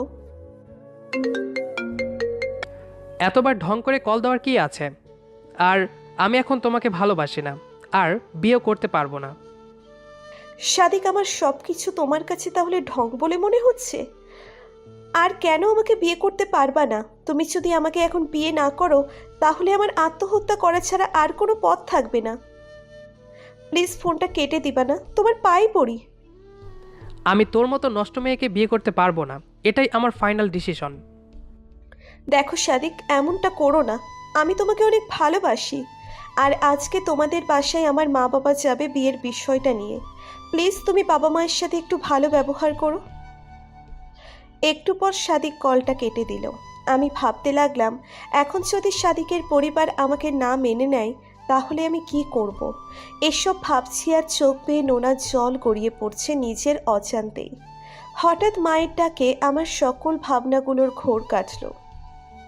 হাসিমা, আজকে আমরা সাদিকের বাসায় যাব, তুই রেডি হয়ে নে, একটু পর আমরা বের হব। আমি একটু পর সামান্য কিছু পরিপাটি হয়ে গুছিয়ে নিলাম। আমি বাবা আর মা গুছিয়ে সাদিকের বাড়ির উদ্দেশ্যে রওনা দিলাম। দুপুর 2টার সময় পৌঁছে গেলাম সাদিকের বাসায়। সাদিকের বাসায় এসে সালাম প্রদর্শন করে সাদিকের পরিবারের সকলের সাথে কথা বলতে লাগলো বাবা মা। আমাদের বসতে বলল। তারপর সাদিকের বাবা বলতে লাগলো, আপনাদের সঠিকভাবে চিনতে পারলাম না। আমার বাবা সকল ঘটনা তাদেরকে খুলে বলতে লাগলো। সব কিছু শুনে সাদিকের বাবা বলতে লাগলো, আপনারা কি পাগল হয়ে গেছেন? আপনার ছেলের সম্বন্ধে এসব কি যাতা বলছেন? আপনারা হয়তো ভুল ঠিকানায় এসেছেন। আমার বাবা মা অনেক আকুতি মিনতি করলো তাদের কাছে। আমি আঙ্কেলকে বললাম, আঙ্কেল সাদিককে ডাকুন, তাহলে সব কিছু পরিষ্কার হয়ে যাবে। নিজের বাবা মায়ের অসম্মান আর মেনে নিতে না পেরে এক প্রকার বাধ্য হয়ে কথাগুলো আমাকে বলতে হলো। একটু পর সাদিকের ডাকা হলো আমার সামনে। সাদিকের বাবা বলতে লাগলো, সাদিক, ওনারা যা বলছে না তা কি সত্যি? আর তুমি কি এই মেয়েকে ভালোবাসো? সাদিক এক প্রকার সবাইকে অবাক করে দিয়ে বলল, না। আমি সাদিকের কথা শুনে অবাক হয়ে গেলাম। আমি প্রথমে ভাবলাম হয়তো আমি শুনতে ভুল করেছি। আমি সাদিককে বললাম, তুমি এসব কি বলছো? তুমি আমাকে চেনো না মানে কি? নিশ্চয়ই তুমি আমার বাবা মায়ের সামনে ফান করছো, তাই না? আপনি কে? আর আপনি আমার সাথে তুমি করে কথা বলছেন কেন? আপনার হয়তো মাথায় সমস্যা হয়েছে। বাবা, এসব পাগলকে বাসার ভেতরে আসতে দাও কেন? বুঝি না তো। সাদিকের এমন অপমান আমার বাবা মা মানতে পারল না, তাই আমাকে হাত ধরে টানতে টানতে নিয়ে আসতে যাবে, তখনই পেছন থেকে সাদিকের বাবা বলতে লাগলো, আশা করছি আপনারা আমাদের সকল প্রশ্নের উত্তর পেয়ে গেছেন। আর ভুল করেও কখনো আমাদের বাসায় এসব মিথ্যা অভিযোগ নিয়ে আসার চেষ্টা করবেন না। যদি আসেন তাহলে পুলিশকে খবর দিতে বাধ্য হব। নিজের চোখের সামনে নিজের বাবা মায়ের এমন নিষ্ঠুর অপমান আমাকে পাথরে পরিণত করে দিল। বাসা থেকে বের হয়ে আমি মাকে জড়িয়ে ধরে কাঁদতে লাগলাম। বাবা চুপচাপ বসে আছে গাড়ির ভিতরে। সন্ধ্যার আজানের কিছুক্ষণ পর আমরা বাসায় ফিরলাম। বাসায় এসে আমি দৌড়ে নিজের রুমে চলে গেলাম। বাবা মা নিজের রুমের দিকে চলে গেল। আমি নিজের রুমে এসে দরজা বন্ধ করে দিয়ে মুখ চেপে ধরে অনেক কান্না করলাম। বারবার সাদিকের পশুর মতো অপমানের কথা মনে পড়তে লাগলো। আমি আমার নিজের পেটে হাত রেখে বলতে লাগলাম, সোনা, তুমি আর আমি এই পৃথিবীতে আর হয়তো বেশিক্ষণ থাকতে পারবো না। আমাদের দুজনের ভাগ্যে যে বড্ড বেশি খারাপ। তুমি আমাকে মাফ করে দিও। আমি তোমাকে পৃথিবীর আলো দেখাতে পারলাম না। কথাগুলো বলেই আমি নিজের ওড়না ফ্যানের সাথে ঝুলিয়ে পেঁচ দিতে লাগলাম। আজ আমি নিজেকে শেষ করে দিব বলে সিদ্ধান্ত নিয়েছি। যার জন্য আমি এতটা পাগল হয়েছিলাম সেই মানুষটিই আমাকে অস্বীকার করলো। পায়ের নিচে একটা চেয়ার রেখে ওড়নার ফাঁসটা যেই গলায় পরিয়ে দিতে যাব, তখনই ভাইয়ার কল আসলো। আমি কলটা হাতে নিতেই দেখলাম ইমন ভাইয়া কল করেছে। আজ ভাইয়া ভিডিও কল করেছিল। আমি কলটা রিসিভ করতেই ভাইয়া বলতে লাগলো, এই হাসি, তুই এটা কি করছিস? তোর পেছনে ফ্যানে ওড়না জড়ানো কেন? এবার আমার মনে পড়ে গেল কিছুক্ষণ আগে নেওয়া সিদ্ধান্তের কথা। ভাইয়ার চোখ বেয়ে অঝরে পানি পড়তে লাগলো। অনেক চিৎকার করে বলতে লাগলো, হাসি, তুই এটা কি করতে চাইছিলি? তুই না থাকলে আমি যে একদম একা হয়ে যাব। তুই আমার কলিজার টুকরা বোন। আমি ভাইয়াকে কোনো জবাব দিতে পারছি না। সাথে সাথে কলটা কেটে দিলাম। সাথে সাথে মায়ের কাছে কল করলাম। মা, তুমি কোথায়? তুমি একটু তাড়াতাড়ি হাসি রুমে যাও তো, না হলে আমাদের যে বড় সর্বনাশ হয়ে যাবে। মা, তুমি কি জানো হাসি আত্মহত্যা করবে বলে ফ্যানের সাথে ওড়না পেঁচিয়েছিল? মা সাথে সাথে হাসির রুমে চলে গেল। তারপর দেখলো হাসি দরজা দিয়েছে। হাসিমা, প্লিজ দরজা খোল। অনেকবার ডাকাডাকির পর কোনো সাড়া না পেয়ে আমি চিৎকার করতে লাগলাম। আমার চিৎকার হাসির বাবা এসে রুমের দরজা ভাঙা শুরু করে দিল। দরজা ভেঙে যা দেখলাম তা দেখার জন্য আমরা মোটেও প্রস্তুত ছিলাম না। দেখতে পেলাম হাসি ঝুলন্ত ফ্যানের সাথে ঝুলছে। আমি আর হাসির বাবা মিলে হাসিকে কোনো রকম নিচে নামিয়ে অনেকক্ষণ হাঁটিয়ে চলেছি আর পায়ে পানি ঢালতেছি। আমি সাথে সাথে ইমনের কাছে কল করে দিলাম। ইমন, বাবা, হাসি হয়তো আর বেঁচে নেই। বাবা, আমাদের যে বড় সর্বনাশ হয়ে গেল। আমি মায়ের কথায় পাগলের ন্যায় বলতে লাগলাম, কি হয়েছে মা? হাসি ফ্যানের সাথে গলায় ফাঁস দিয়েছিল। আমি আর তোমার বাবা অনেকক্ষণ হাঁটাহাঁটি করানোর পরও হাসি তাকাচ্ছে না। ইমন মায়ের কথা মুহূর্তে চিৎকার করে কাঁদতে লাগলো। কিছুক্ষণ পর মা আবারও কল করে বলল, ইমন, বাবা, তুই তাড়াতাড়ি বাসায় আসার ব্যবস্থা কর। হাসির জ্ঞান ফিরেছে কোনো রকম, কিন্তু কারোর সাথে কথা বলতে পারছে না। ডাক্তার এসেছিল বাসায়, ডাক্তার বলল আর একটু দেরি করলে হয়তো হাসিকে বাঁচানো সম্ভব হতো না। মায়ের কথা শুনে একটাবার আকাশের দিকে তাকালো ইমন আর মহান আল্লাহ তাআলার কাছে শুকরিয়া আদায় করতে লাগলো। কিছুক্ষণ পর নিজেকে ঘুমন্ত অবস্থায় দেখতে পেলাম। আমাকে তাকাতে দেখে মা বাবা বলতে লাগলো, হাসিমা, তুই এটা কি করতে গিয়েছিলি? তুই জানিস না তুই আর ইমন বাবা আমাদের পৃথিবী? তোদের দুই ভাই বোনকে ছাড়া আমরা যে বাঁচতে পারবো না। বলেই মা আর বাবা আমাকে জড়িয়ে ধরে কাঁদতে লাগলো। তারপর আমি নিজেকে একটু সামলিয়ে বলতে লাগলাম, আমার জন্য তোমরা আজকে কত শত অপমান আঘাত পাচ্ছ। বিশ্বাস করো, আমি আর এসব মানতে পারছি না। আমার আজকের পরিণতির জন্য সত্যিই আমি নিজেই দায়ী। কিছুক্ষণ পর নিজেকে ঘুমন্ত অবস্থায় দেখতে পেলাম। আমাকে তাকাতে দেখে মা বাবা বলতে লাগলো, হাসিমা, তুই এটা কি করতে গিয়েছিলি? তুই জানিস না তুই আর ইমন বাবা আমাদের পৃথিবী? তোদের দুই ভাই বোনকে ছাড়া আমরা যে বাঁচতে পারবো না। বলেই মা আর বাবা আমাকে জড়িয়ে ধরে কাঁদতে লাগলো। তারপর আমি নিজেকে কিছুটা সামলিয়ে বলতে লাগলাম, আমার জন্য তোমরা আজকে কত শত অপমান আঘাত পাচ্ছ। বিশ্বাস করো, আমি আর এসব মানতে পারছি না। আমার আজকের পরিণতির জন্য সত্যিই আমি নিজেই দায়ী। কিছুক্ষণ পর হঠাৎ সজোরে দরজায় কেউ ধাক্কা দিল। মা তাড়াহুড়ো করে দরজা খুলতেই দেখতে পেল ইমন। মা ইমনকে দেখে সাথে সাথে কেঁদে ফেলল। ইমন মাকে জড়িয়ে ধরে কাঁদতেছে। কিছুক্ষণ পর ইমন বলল, মা, হাসি কোথায়? মা ইমনকে কিছুটা সান্ত্বনা দিয়ে বলল, বাবা, কিছুক্ষণ আগে হাসির জ্ঞান ফিরেছে। ইমন আর দেরি না করে দৌড়ে চলে গেল হাসির রুমে গিয়ে দেখলো হাসির মাথার কাছে বাবা বসে আছে আর মাথায় হাত বুলিয়ে দিচ্ছে। ইমনকে দেখে বাবা হাউমাউ করে কাঁদতে লাগলো। ইমন হাসির কাছে বসে হাসিকে বলতে লাগলো, এই পাগলি, তুই এটা কি করতে যাচ্ছিলি? তুই জানিস না তুই আমাদের পৃথিবী? আজ যদি তোর কিছু হয়ে যেত তাহলে আমরা কাকে নিয়ে বাঁচতাম বল? নিজের চোখের সামনে নিজের বোনের এমন অবস্থা দেখে নিজেকে সামলাতে পারছে না ইমন। তারপরও এখন ইমনকে শক্ত হতে হবে, তা না হলে হাসিসহ ইমনের বাবা মাও ভেঙে পড়বে। তাই ইমন সবাইকে একে একে বোঝাচ্ছে, ভাইয়া, আজকে আমি বাধ্য হয়ে আত্মহত্যা করতে চেয়েছিলাম। তুমি জানো ভাইয়া, আজকে আমার জন্য আমাদের বাবা মায়ের কত অপমান সহ্য করতে হয়েছে। ভাইয়া, আমি আর কিছু মেনে নিতে পারছি না। আমার সামান্য একটা ভুলের জন্য তোমাদের কত অপমান আঘাত সহ্য করতে হচ্ছে। হাসির কথা শুনে মুহূর্তে ইমনের মনে পড়ে গেল সাদিকের বাসায় যাওয়ার কথা। ইমন মাকে বলতে লাগলো, মা, তোমরা সে কি সাদিকের বাসায় গিয়েছিলে? বাবা, আমরা আজকে গিয়েছিলাম। কাঁদতে কাঁদতে কথাগুলো বলতে লাগলো। ইমন বলল, ওরা বিষয়টা নিয়ে কি বলল? মায়ের মুখ থেকে আর কোনো জবাব পেল না ইমন।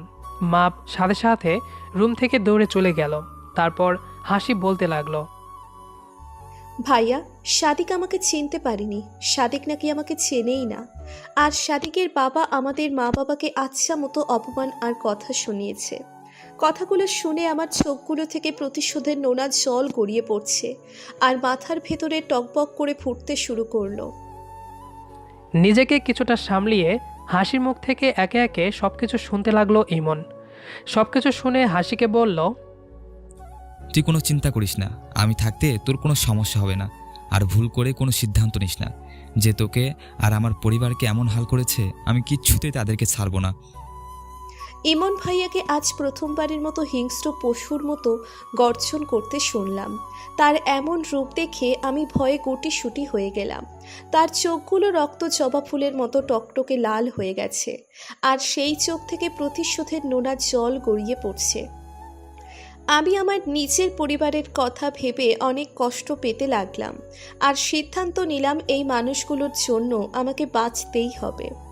আজ যদি আমার কিছু হয়ে যেত তাহলে এই মানুষগুলো যে আর বাঁচত না। তারা আমাকে কতই না ভালোবাসে। আমার এমন পরিস্থিতিতেও আমার পাশে রয়েছে। আমার জায়গায় অন্য মেয়ে থাকলে হয়তো তার পরিবার তাকে বাড়ি থেকে তাড়িয়ে দিত। আর আমার পরিবার আমাকে পাশে নিয়ে কত কিছু বোঝাচ্ছে। আর আমার প্রাণপ্রিয় ভাইটা কতই না আমাকে বোঝে। আমার জন্য তিনি কত অপমান হচ্ছে সাদিক নামক নর পশুর কাছে, কিন্তু আমাকে কিছুই বুঝতে দিচ্ছে না। আমি তাদের ছেড়ে চলে যেতে চাইছিলাম। এক প্রকার নিজের প্রতি নিজেরই ঘৃণা হচ্ছে। আমি সেদিনের পর থেকে নিজেকে সম্পূর্ণরূপে বদলাতে শুরু করলাম। নিত্যদিনের মতো ভার্সিটি যেতে লাগলাম আর মনোযোগ দিয়ে পড়াশুনো শুরু করতে লাগলাম। নিজের পরিবার আর আমার পেটে বড় হওয়া নিষ্পাপ বাচ্চাটার জন্য আমাকে অনেক কিছু করতে হবে। তাই পড়াশুনো শেষ করে যে কোনো একটা জব করতে হবে। এসব ভাবনার মাঝে হঠাৎ করে আমার পেছন থেকে একটা গাড়ি ব্রেক কষল। এই মেয়ে, চোখে দেখতে পারো না? আর একটু হলেই তো অ্যাক্সিডেন্ট হয়ে যেত। দেখে শুনে পথ চলতে পারো না? বিশাল এক সুদর্শন লোক গাড়ি থেকে নেমে আমাকে এভাবে কথা শোনাচ্ছে। আমি সব কিছু মুখ বুজে সহ্য করতে লাগলাম। আমি বললাম, আমার ভুল হয়ে গেছে, আমাকে মাফ করে দিন। কথাগুলো শেষ করে চলে যাব তখনই লোকটি আমার নামটি জানতে চাইল। আমি নিজের পরিচয় দিয়ে চলে গেলাম। এই যুগে এমন মেয়ে তাহলে আছে? এই মেয়েটাকে কতই না বকলাম। এই মেয়েটার জায়গায় হয়তো অন্য কেউ থাকলে আমাকে উল্টো ফাঁসিয়ে দিত। মেয়েটা দেখতে অনেকটা নম্র ভদ্র। কথাগুলো ভাবছি আর মুচকি হাসি রেখা আমার মুখে নিজের অজান্তে চলে আসলো। কথাগুলো বলল আদিত্য। আমি ক্লাস করে ভার্সিটি থেকে বাসায় যাওয়ার উদ্দেশ্যে রওনা দেব, তখন হঠাৎ পেছন থেকে কারো ডাক শুনে তাকাতেই দেখলাম সকালের সেই সুদর্শন আমাকে অ্যাক্সিডেন্টের হাত থেকে বাঁচানো সেই লোকটি। আমি বলতে লাগলাম, জি বলুন। লোকটি নিজের পরিচয় দিল। আমি হলাম আদিত্য চৌধুরী। পড়াশোনা শেষ করে একটা বড় বিজনেস করতেছি, পাশাপাশি এই ভার্সিটির একজন বড় ভাই বলতে পারেন। তারপর আমাকে বলতে লাগলো, সকালের বিষয়টির জন্য সরি। আসলে আমি একটু গুরুত্বপূর্ণ কাজের জন্য ভার্সিটি এসেছিলাম। আপনার সাথে তখন হয়তো অনেক খারাপ ব্যবহার করে ফেলেছি, তার জন্য আন্তরিকভাবে দুঃখিত। কোনো সমস্যা হলে আমাকে জানাবেন। বলেই আমার হাতে একটা কার্ড দিল। আমি বলতে লাগলাম, আসলে আপনার কোনো দোষ নেই এখানে। আমি আনমনা হয়ে রাস্তা পার হচ্ছিলাম। আপনি না থাকলে হয়তো আমি আজ অ্যাক্সিডেন্ট করতাম, কিন্তু আপনি আমাকে বাঁচিয়েছেন। আর আপনার জায়গায় অন্য কেউ থাকলে হয়তো আমাকে আরও খারাপ কিছু বলতো। আপনি চাইলে আপনাকে আমি বাসায় নামিয়ে দিয়ে আসতে পারি। তার কোনো দরকার নেই, আমি একাই বাসায় যেতে পারবো। আর এমনিতেই আপনি আমার জন্য আজকে অনেক কিছু করেছেন। কথাগুলো বলেই আমি একটা গাড়িতে করে বাসায় চলে আসলাম। নিত্যদিনের মতো বাসায় এসে খাবার খেয়ে রুমে চলে গেলাম। তারপর পড়তে বসলাম। একটু পর ইমন ভাইয়া রুমে এসে আমার মাথায় হাত বুলিয়ে দিয়ে বলল, তোর ভার্সিটিতে যেতে কোনো সমস্যা হচ্ছে না তো? আমি মাথা নাড়িয়ে সাই জানালাম। এভাবে আরও একটা মাস কেটে গেল। এখন নিজেকে কিছুটা মানিয়ে নিয়েছি, কিন্তু আমার পরিণতির কথা ভেবে এখন অশ্রুর সাগরে নিজের চোখগুলো এখনও ভেজায়। এই হাসি একটু শোনো। কথাটা কানে আসতেই পেছন ফিরে তাকাতেই দেখতে পেলাম আদিত্য চৌধুরী। এই লোকটি প্রতিদিন এখন আমার পিছনে পিছনে লেগে থাকে, কিন্তু এসব দিকে আমার কোনো খেয়াল নেই। আমি রাগান্বিত কণ্ঠে বলতে লাগলাম, দেখুন, আমার পিছন পিছন এভাবে ঘুরবেন না। এবার আদিত্য চৌধুরী বলতে লাগলো, কেন, আমি কি দেখতে কোনো অংশে কম কোনো ছেলের চাইতে? প্লিজ আমার পিছনে পিছনে এভাবে ঘুরবেন না, আমি আপনার প্রতি বিরক্ত হই। কথাগুলো বলে আমি ক্লাসে এসে বসে আছি। আমার বান্ধবী বলতে লাগলো, এই হাসি, তুই আদিত্য ভাইয়াকে নাকি পাত্তা দিস না? তুই জানিস আদিত্য ভাইয়ের জন্য ভার্সিটির কত মেয়ে পাগল? আমি এক প্রকার বাধ্য হয়ে বলতে লাগলাম, পাগল তো আমি কি করতে পারি? আর তাহলে তুই আদিত্য চৌধুরীর সাথে রিলেশন কর। তখন ও বলল, হাসি তুই এমন কেন? কথায় কথায় রাগ করিস? দোস্ত প্লিজ আমার উপর রাগ করিস না। ক্লাস করে ভার্সিটি মাঠে দাঁড়িয়ে আছি আমরা কয়েকজন। হঠাৎ গাড়িতে করে কয়েকজন ছেলে আমাদের দিকে এগিয়ে এসে বলতে লাগলো, মামা দেখ, মালগুলো দেখতে কত সুন্দর, বডি ফিগার দেখতে একদম। আমি সবাইকে নিয়ে সেখান থেকে চলে গেলাম ক্লাসরুমে। তারপর সবার থেকে বিদায় নিয়ে বাসায় যাওয়ার উদ্দেশ্যে গাড়ির জন্য অপেক্ষা করতেছি। তখন একটু আগে যেই ছেলেগুলো আমাদের এসব বাজে খারাপ কথা বলছিল, তারা সকলে আমার পায়ের কাছে এসে বলতে লাগলো, সরি হাসি ম্যাডাম, আসলে আমরা ভুল করে ফেলেছি, আর কখনো এমন ভুল আপনার সাথে করব না। আমি অবাক চোখে কাণ্ডগুলো দেখতেছি আর অবাক হয়ে যাচ্ছি। একটু পর আদিত্য চৌধুরী গাড়ি এসে আমার সামনে দাঁড়ালো। আমার বুঝতে বাকি রইল না এসব আদিত্য চৌধুরী করেছে। ছেলেগুলো কাঁপতে কাঁপতে দৌড়ে পালালো।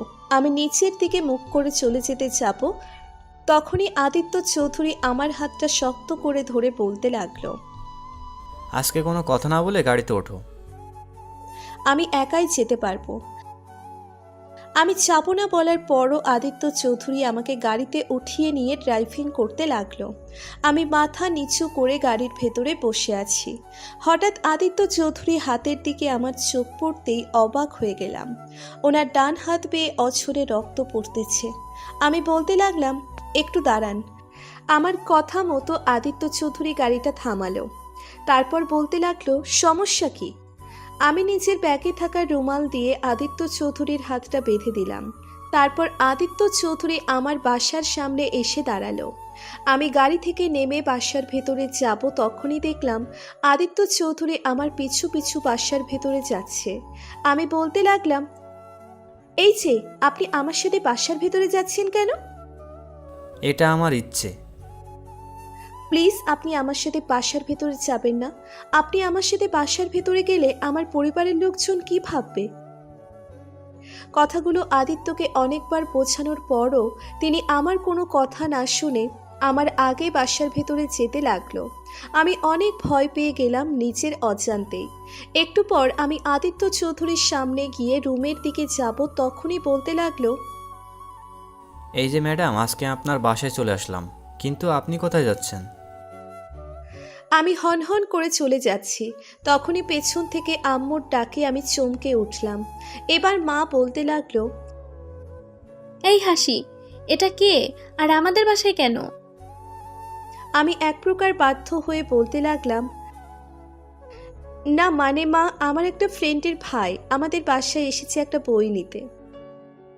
আদিত্য চৌধুরী আমার আম্মুকে প্রথমে সালাম দিল, তারপর বলতে লাগলো, আন্টি, আঙ্কেল কি বাসায় আছে? নিজের রুমে আছে।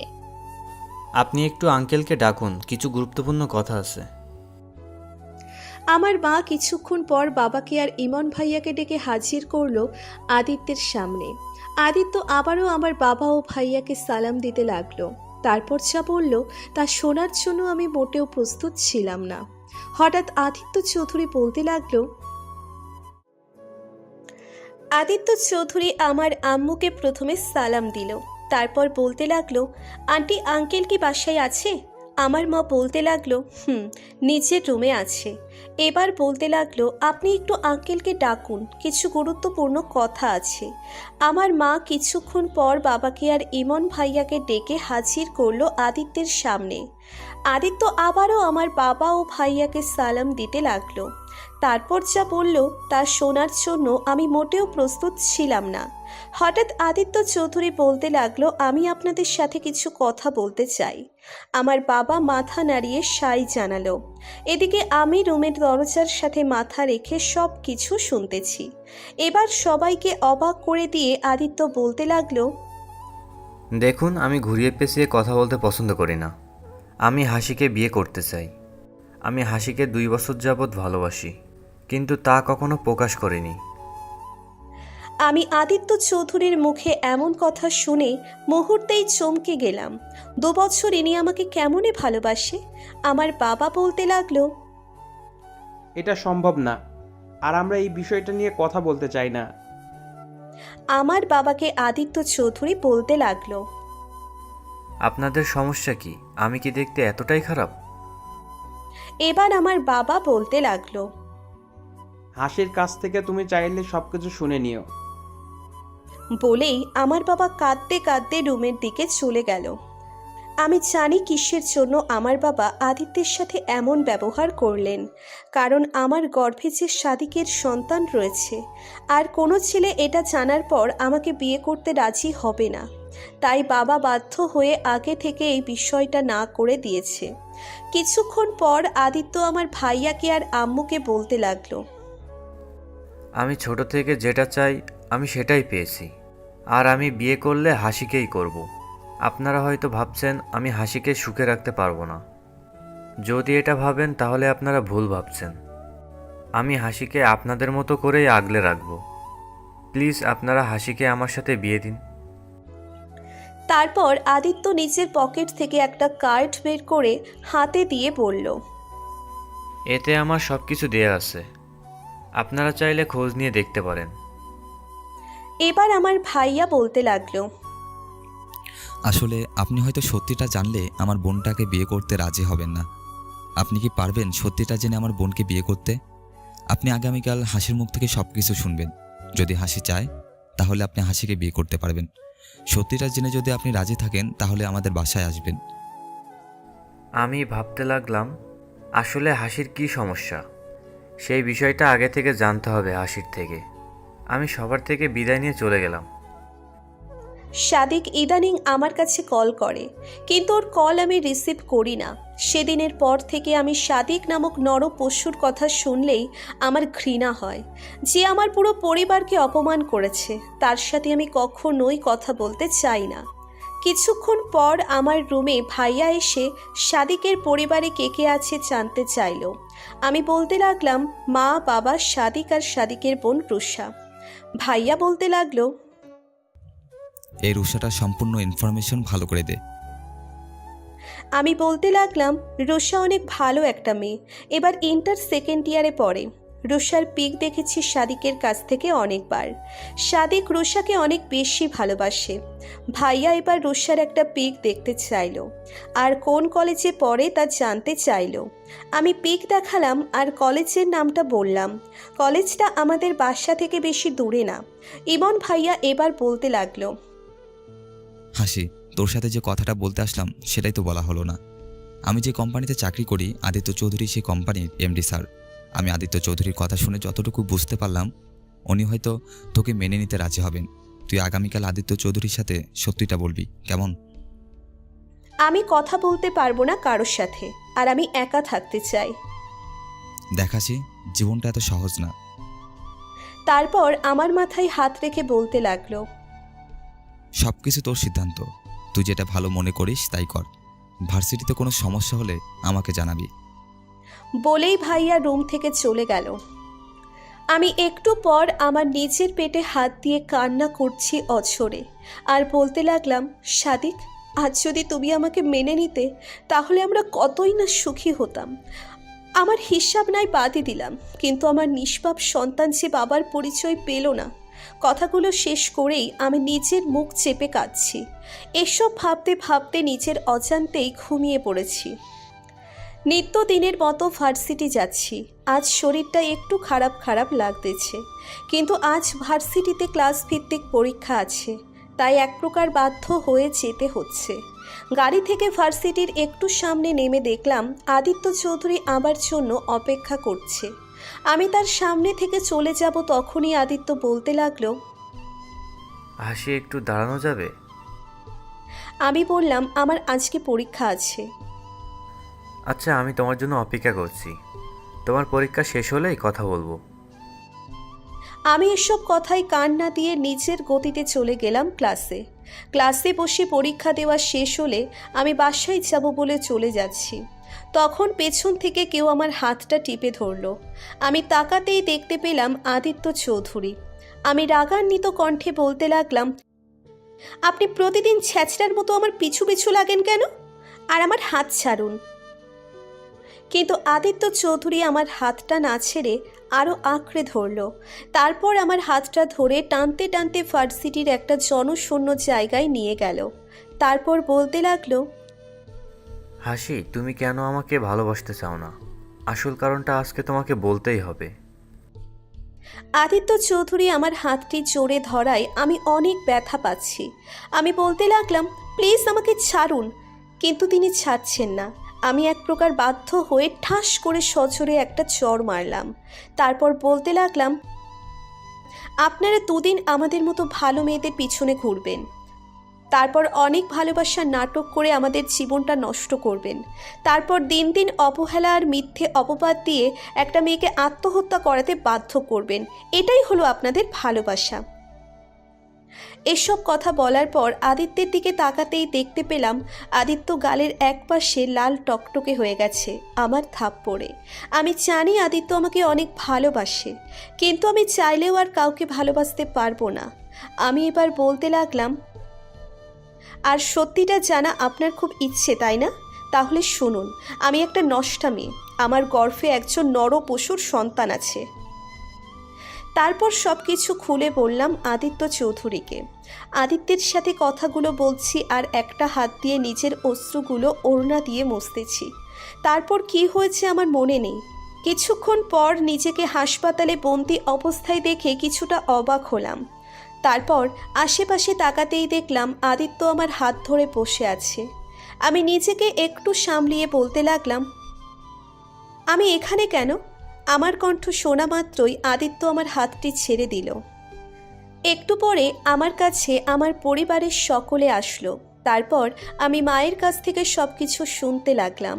আমি নাকি কালকে আদিত্য চৌধুরীর সাথে কথা বলতে বলতে জ্ঞান হারিয়ে ফেলেছিলাম। উনি নাকি সাথে সাথে আমার ভাইয়ার নাম্বারে কল করে সব কিছু বলে। তারপর আমাকে হসপিটালে নিয়ে আসে। আর আমার এই অবস্থা দেখে আদিত্য নাকি অনেক অস্থির হয়ে গিয়েছিল।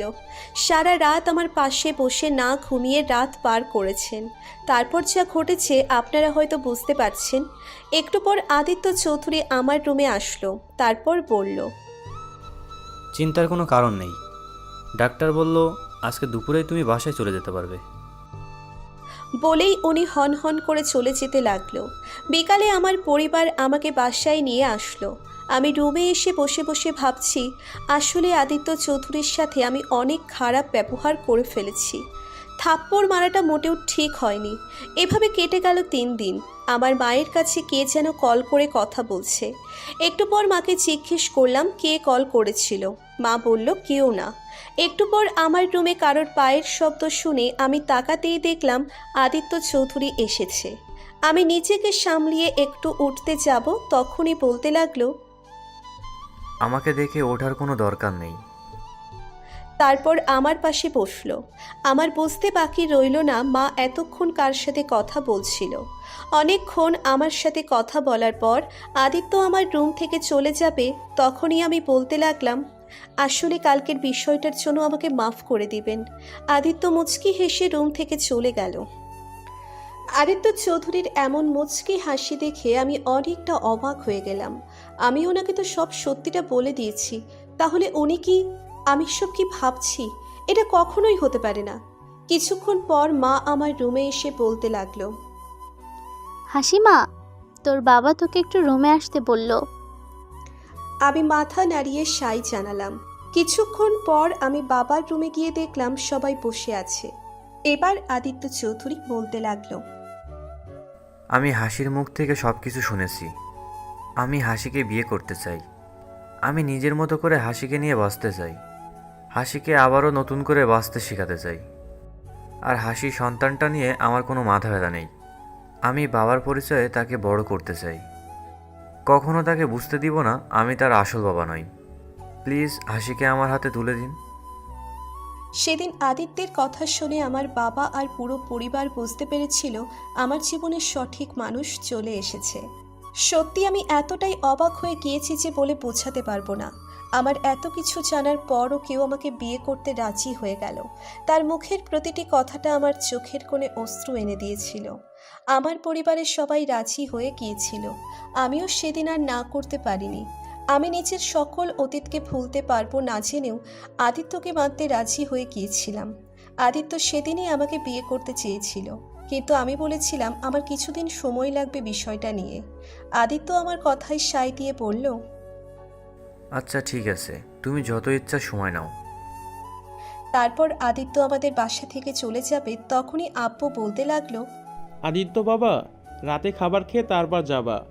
আদিত্য আমার পরিবারের সকলের জোরাজুরিতে না করতে পারেনি, তাই রাতে খাবারটা আমাদের সকলের সাথে খেয়ে কিছুক্ষণ পর আমার সাথে রুমে গেল। তারপর কিছুক্ষণ আমার সাথে কথা বলার পর আমাকে বলতে লাগলো, হাসি, তুমি এই সময় একদম চিন্তা করবা না। সময় মতো ঘুমিয়ে পড়বা। আগামীকাল থেকে ভার্সিটিতে যাওয়ার সময় একা একা যাওয়া লাগবে না। আমি বলতে লাগলাম, তাই রাতে খাবারটা আমাদের সকলের সাথে খেয়ে কিছুক্ষণ পর আমার সাথে রুমে গেল আদিত্য। তারপর কিছুক্ষণ আমার সাথে কথা বলার পর আমাকে বলতে লাগলো, হাসি, তুমি এই সময় একদম চিন্তা করবা না, সময় মতো ঘুমিয়ে পড়বা। আগামীকাল থেকে ভার্সিটিতে যাওয়ার সময় একা একা যাওয়া লাগবে না। আমি বলতে লাগলাম, একা যাবো না তো কার সাথে যাব? আদিত্য বলতে লাগলো, আমি আগামীকাল থেকে তোমাকে নিয়ে যাব। আমি তোমাকে ভার্সিটিতে নামিয়ে দিয়ে তারপর অফিসে যাব। কথাগুলো বলতে বলতে পকেট থেকে 2টা চকোলেট বের করে আমার হাতে দিল। আমি ভাবতে লাগলাম, আমি যে চকোলেট পছন্দ করি আদিত্য কেমনে জানলো? আমার ভাবনায় ছেদ করে আদিত্য বলতে লাগলো, তুমি কি এত ভাবো সব সময়? কিছুক্ষণ পর আদিত্য আমার থেকে বিদায় নেওয়ার সময় বলতে লাগলো, আর বেশি দিন না, তোমাকে খুব তাড়াতাড়ি আমার তৈরি করা রাজপ্রাসাদে তোমাকে রানী করে নিয়ে যাব। বলেই আদিত্য চৌধুরী হন হন করে রুম থেকে চলে গেল। হঠাৎ ফোন বেজে উঠল। তাকাতেই দেখলাম সাদিক কল করেছে। অনেকবার ফোন রিসিভ করলাম না, তারপরও বারবার কল করছে। একসময় বিরক্ত হয়ে ফোনটা কানে ধরতেই সাদিক বলতে লাগলো, হাসিব, আমাকে একটা সুযোগ দাও, আমি তোমার জীবনে ফিরে যেতে চাই। এবার আমি বলতে লাগলাম, তোর মতো নরপশু নামক বেইমানের সাথে আমি আর কোনো যোগাযোগ করতে চাই না। তুই আমার নাম্বারে আর কল করবি না। বলেই ফোনটা কেটে দিলাম। নিত্যদিনের মতো ভার্সিটি যাওয়ার জন্য একটু পরিপাটি হচ্ছি। বাসার বাইরে আসতেই দেখলাম একটা প্রাইভেট কার এসে থামলো। তারপর গাড়ির ভেতর থেকে আদিত্য নেমে আমাকে গাড়িতে বসতে বলল। আমি গাড়িতে উঠে বসলাম। একটু পর আদিত্য আমাকে নিয়ে ভার্সিটির সামনে নামিয়ে দিয়ে বলতে লাগলো, যাওয়ার সময় একটু সাবধানে যাবে। আমি মাথা নাড়িয়ে সাই জানালাম। তারপর ক্লাসরুমে গেলাম ক্লাস করতে। ক্লাস শেষ করে আমি বাইরে দাঁড়িয়ে আছি। তখনই পেছন থেকে হঠাৎ একটা চিরচেনা ডাকে আমি তাকাতেই দেখতে পেলাম সাদিক। সাদিককে আমার কাছে আসতে দেখে আমি চলে যাব, তখনই আমার হাতটি ধরে বলতে লাগলো, হাসিব, তুমি আমাকে মাফ করে দাও। আমি জানি আমি তোমার সাথে অনেক বড় অন্যায় করে ফেলেছি। প্লিজ আমাকে আগের মতো ভালোবাসো। তোমার মতো করে কেউ আমাকে ভালোবাসে না। আমি একটু মেকি হাসতে হাসতে বলতে লাগলাম, সাদিক, আমি চাইলেও আর তোমার হতে পারবো না। তোমাকে আমি অনেকবার সুযোগ দিয়েছিলাম, 3 বছর সময় দিয়েছিলাম আমাকে বোঝার জন্য, আর তুমি শেষমেশে আমাকে নিয়ে কি করলে? আমার কথা না হয় বাদই দিলাম, আমার গর্ভে যে নিষ্পাপ শিশুটি রয়েছে তুমি তাকে পর্যন্ত মানতে চাওনি, আবার এখন এসেছো আমাকে পেতে, আমার প্রতি দরদ দেখাতে। তোমার মতো মিথ্যেবাদীর মুখে আমার নামটা মানায় না। আর ভুল করেও আমার পিছনে ঘুরবা না। যদি ঘুরো তাহলে আমি ভাইয়াকে বলতে বাধ্য হব। কথাগুলো বলেই আমি হন হন করে চলে গেলাম। তারপর একটা গাড়ি থেকে বাসায় চলে আসলাম। বাসায় এসে রুমে গিয়ে অঝরে কাঁদতে লাগলাম, নিজের পেটে হাত দিয়ে। একটু পর আদিত্য কল করলো। নিজেকে কিছুটা সামলিয়ে কথা বলতে লাগলাম। আদিত্য বলতে লাগলো, বাসায় যেতে কোনো সমস্যা হয়নি তো? আমি বললাম না। আদিত্য অফিসে রয়েছে তাই আমাকে বলল, সময় মতো খেয়ে নিও, আর রাতে কথা হবে। এই একদম আমার কাছে আসার চেষ্টা করবেন না, তাহলে কিন্তু অনেক খারাপ হয়ে যাবে। কথাগুলো শুনতেই আমি ছেলেগুলোকে একে একে মারতে লাগলাম। এক পর্যায়ে ছেলেগুলো মেয়েটাকে ছেড়ে দৌড়ে পালাতে লাগলো। আপনাদের হয়তো বুঝতে সমস্যা হচ্ছে, আমি হলাম ইমন আহমেদ, অর্থাৎ হাসির ভাইয়া। আর এতক্ষণ যে মেয়েটাকে বাঁচাচ্ছি তিনি হলো সাদিকের বোন রুষা। আর যাদের সাথে মারামারি করছিলাম এটা আমার পাতানো একটা গেম। আমি কিছু গুন্ডা টাইপের ছেলেদের অনেক টাকা দিয়ে খেলাটা তৈরি করেছি। এবার রুষা বলতে লাগলো, আপনি না থাকলে হয়তো আজ আমার বড় কোনো ক্ষতি হয়ে যেত। তারপর ইমন মেয়েটার সকল পরিচয় জানতে চাইল। মেয়েটা একে একে সব কিছু বলল। ইমন রুষার সকল পরিচয় জানা সত্ত্বেও শুনতে লাগলো। তারপর নিজের পরিচয় দিতে লাগলো। আরে আপনার হাত কেটে রক্ত বের হচ্ছে। কথাটা বলতে লাগলো রুষা। ইমন বলতে লাগলো, আর এটা কোনো ব্যাপার না, আর আমি যে আপনাকে ছেলেগুলোর হাত থেকে বাঁচাতে পেরেছি এটা আমার দায়িত্ব। রুষা ইমনের কোনো কথা না শুনে নিজের কাছে থাকা ওড়নাটা ছিঁড়ে ইমনের হাতটি বেঁধে দিল। ইমন ওখান থেকে চলে যাবে, তখনই পেছন থেকে ইমনকে রুষা আবার ডাকলো। ইমন পেছনে ফিরতেই রুষার মায়াবী মুখটা আর টানা টানা চোখ দুটো ভেসে উঠল। ইমনকে বলতে লাগলো, আপনার কথা আমার সবসময় মনে থাকবে। আপনার এত বড় উপকার আমি কখনোই ভুলতে পারবো না।